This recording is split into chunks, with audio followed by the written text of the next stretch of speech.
யாரும் கட்டிடலாம் இல்ல, காசு இருந்தா கோவில் தேவைதான், கூடுறதுக்கு தான். ஆனா நீ கோவிலா மாறாம எத்தனை கோவில் வந்தாலும் அதனால என்ன இல்லை. மனுஷன் கோவிலா மாறாம ஊரெல்லாம் கோவிலை கட்டி வைக்கா, அதனால இந்த தேசம் என்ன ஆகாது. இப்படி காட்டுங்க. ஏன்னா அவர் கோவில தங்குறவர் அல்ல, உனக்குள்ள தங்குவார். இந்த சின்ன சத்தியம் உலகத்துக்கு தெரியல, இந்த படித்த அறிஞர்களுக்கு அது புரியல. அதனால அந்த கோயிலுக்கு போயிட்டு வா, இன்னைக்கு நாளைக்கு அந்த கோயிலுக்கு போயிட்டு வா சொல்றாங்களா. ராமேஸ்வரத்து கோயிலுக்கு போயிட்டு வா, கிட்டூர் கோயிலுக்கு போயிட்டு வா, நல்லா இருப்ப.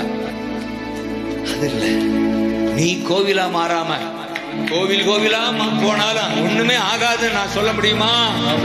நீ இயேசையா